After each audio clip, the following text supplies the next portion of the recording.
Sinamahan niyo na ako sa aking A Day in My Life vlog bilang isang merchandiser dito sa Saudi Arabia. Ngayon naman ang ipapakita ko sa inyo ay bilang isang vlogger dito sa Saudi Arabia ng isang araw. Pero bago ang lahat, hello mga bade, ako nga po pala si Hisam at isa po akong OFW dito sa Saudi Arabia for almost 9 years. Marami na akong naikwento sa inyo pero itong kwento na to ang pinakagusto ko sa lahat. Kadalasan kada Sabado nagsisimula talaga yung araw ko ng alas 5 ng umaga. Maaga akong gumigising para maging productive lalo at magawa ko yung mga kailangan kong gawin dito sa bahay. At syempre hindi naman natin basta-basta pabayaan lang yung hinigaan natin. Kailangan kong ayusin yan. Wala naman kasi si mama na mag-aayos na ito. At pagkatapos niya ay gumayak na din ako para gawin yung unang bagay na gagawin ko sa araw na ito. Sa mga oras na to humihilik pa yung aking kasama sa kwarto. Weekend kasi ngayon at wala din siyang pasok. Imaginein mo na lang 5 o'clock in the morning and it's about 18 degrees Celsius yung temperatura sa labas. Syempre ang sarap-sarap pa matulog sa mga oras na ito. Pero ito ako, gumising na maaga para alagaan ang aking sarili. Syempre wala naman ibang mag-aalaga sa akin kung hindi ako lang din naman. Huy, baka Hisam yan. Pero seryoso mga badi, kailangan natin mag-invest ng time para sa mga sarili natin, para alagaan natin ito. Kailangan natin alagaan ang ating mga katawan. Kundi pag ito ang sumuko, wala. Tapos lahat. Yung mga puso natin, pwede natin i-restore yan pagka tayo ay nasaktan. Pero pagka ang katawan na natin ang bumigay, wala na. Katapusan na ng lahat. Lagi natin tatandaan yung kasabihan na health is wealth. Dahil totoo yun. Kaya ako, sa lahat ng free time ko, ginugugol ko sa cardio exercise yun. Lagi ako nagpupunta sa park na ito kada umaga ng Sabado. Di kaya hindi man ako makapunta ng umaga, sigurado sa hapon nandito ako sa park na ito, nagja-jogging. Isa na din to sa nagiging therapy ko sa homesick. At makalipas nga ang halos 2 oras na pagja-jogging ko dito sa park, nag-decide na din akong maglakad pa uwi dahil marami pa akong gagawin sa bahay. Nilalakad ko lang to dahil mga 4 kilometers away lang naman ito sa bahay. Napadaan na din ako dito sa may malapit na bakala para bumili ng fresh milk. Hindi ako madalas uminom ng fresh milk pero may times talaga na gustong-gusto kong uminom na ito. Pagdating ko dito sa bahay, nagpahinga lang ako at iniisip ko kung ano yung susunod na gagawin ko. Habang nagpapahinga ako, iniisip ko kung ano yung uunahin ko. I-chat ko ba siya kahit hindi siya nagre-reply sa akin? O maglalaban na lang ako. Huy! Baka Hisam yan! Pero yun yung hirap sa akin pagka na-attach ako sa isang tao. Talagang habol na habol talaga ako. Pero dahil alam ko naman wala naman talaga ako mapapala sa kanya, kaya naglaban na lang ako. At least dito sigurado akong wala akong talo. Huy! Maglalaban lang naman, humugot pa. Shoutout ko na din pala yung nag-chat sa akin na nagtanong kung bakit hindi raw ako nagpapalit ng shorts.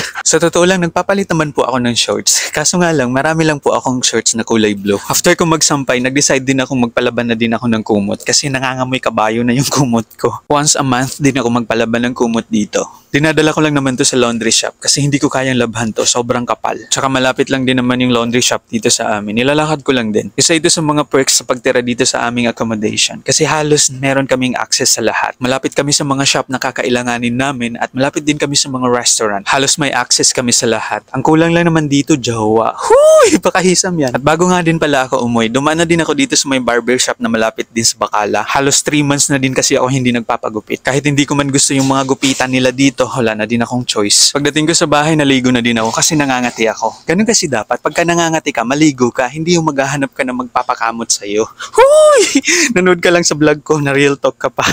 Hindi yung totoo niyan. Meron pa kasi akong date ngayon. Meron kasing gustong makipag-date sa akin. Sobrang importante lang ng taong ito na hindi ko kayang humindi sa kanya. Siya yung dahilan kung bakit mayroong Hisam na napapanood nyo ngayon. Pero bago ko siya ipakilala sa inyo, outfit check muna tayo. O diba, ayos na yan. Wala nang igagwapo pa. Siya po talaga yung kadate ko ngayong araw. Nasa Paris, France po siya. Sobrang mahal ko po yung taong to at hindi ko to ipagpapalit kahit kanino. Siya din po yung nag-i-encourage sa akin na gawin yung best ko para sa vlogging. Siya din yung #1 fan ko. Siya din yung pinakauna-unang naniwala sa kakayahan ko. We've been dating for almost 5 years and getting stronger pa. At bago pa kayo mag-overthink ng malala dyan, ate ko po siya. Nakabase po siya sa Paris, France. Madalas kami magkaiba ng point of view sa lahat ng bagay. Pero isa lang yung alam namin, magkapatid kami by heart. She did everything sa buhay ko. May mga times na super down ako, pero pinapalakas niya ako. Maging sa financial, tinutulungan niya ako minsan. And there is no doubt, talagang magkapatid kami. Pareho kami ng favorite food, adobo.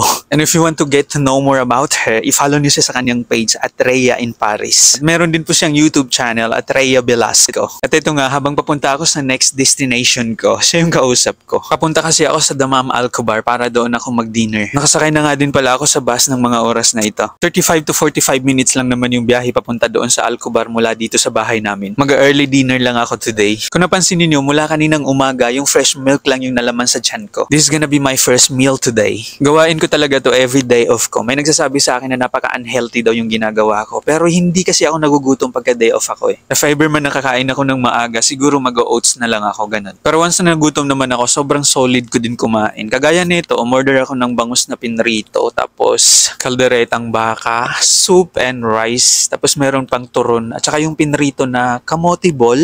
Basta hindi ko alam yung pangalan niya, basta kamote siya na ginawang bilog, tapos pinrito. After ko mag-dinner, naglakad na din ako sa aking next destination. Tapos nagulat ako kasi merong mga dumaan na mga sasakyan na maingay. Baka may sunog yata.